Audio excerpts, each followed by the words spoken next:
All right, so our next speaker is from the Salinas Palestine Solidarity Group.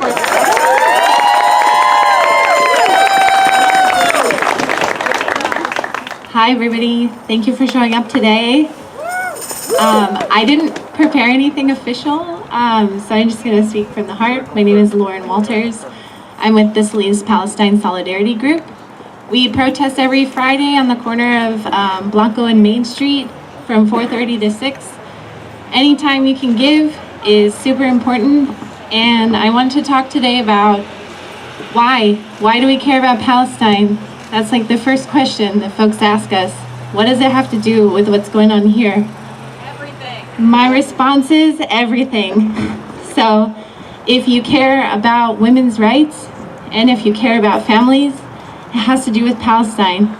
We see women who are not getting their prenatal care, they're dying during childbirth, and little children being bombed to death and starved to death. So it has to do with women's rights and feminism.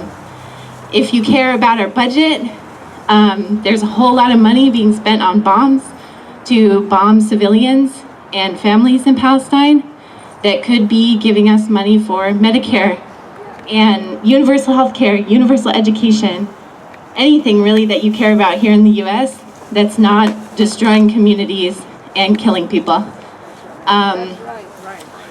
If you care about the environment, it has everything to do with that too. All those bombs being dropped have a huge significant impact on global warming, and so you should care about Palestine. It's not a coincidence that my sign says el derecho de vivir en paz. If we don't believe in the right to live in peace for all people, then we don't believe in the right to live in peace. And then I can pass it over to my colleague Robin. Okay, thank you, Lauren. And I'm going to join in the impromptu dance here, which is also, if you care about displacement, marginalization, that's the ongoing, even when the bombs are not falling, that's what's going on in Gaza, that's what's going on in the West Bank, that's even what's going on in Israel proper. It's crazy even to have this official division because the policies, everything, it's as if it was one nation of apartheid.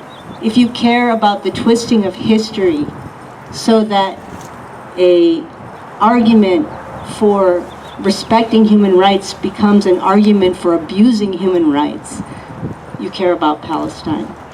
I grew up in a Jewish Zionist family. I learned about the Holocaust my whole life. I learned the phrase never again, but always in my head, never again meant never again to anyone. Right. Anyone. Right. And that was a call to see the humanity of everybody. And it's been endlessly jarring to see that instead it has come to mean for some people, it will never happen to us again, however they perceive that. And it's really unbearable. It's unbearable to wake up to that every day and feel somehow connected with that. It's awful. And that's not what it should mean. It means never again. And the other thing is, getting back to displacement, it may have been said before, I don't know if I missed it, but I think it's important that we are careful about the term deportation, because what's going on right now is beyond deportation. It's extraordinary rendition. This is what the Bush administration started by sending people off to Guantanamo to circumvent due process.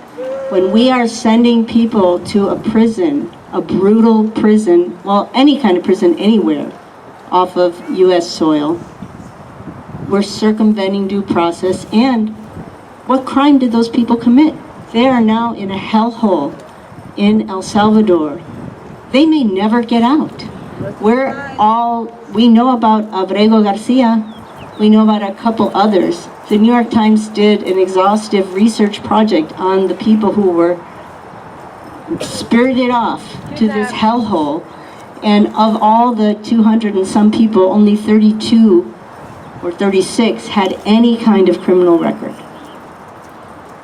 This is outrageous. We have to get Abrego Garcia back, but we have to get them all back. This is a hellhole. This is not deportation. This is extraordinary rendition. And there are plans right now to make part of El Salvador officially U.S. territory and create a new Guantanamo, which will be more economically feasible to run because Bukele himself will be able to run it instead of Guantanamo, where they have to import everything. They have to have U.S. soldiers running it. There are plans in the making right now. We have to not conflate what's happening with deportation. It's not deportation.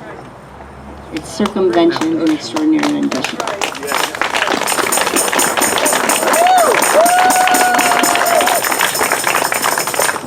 Hola a todos, gracias por estar acá. La comunidad latina también se hace presente con el apoyo a Palestina.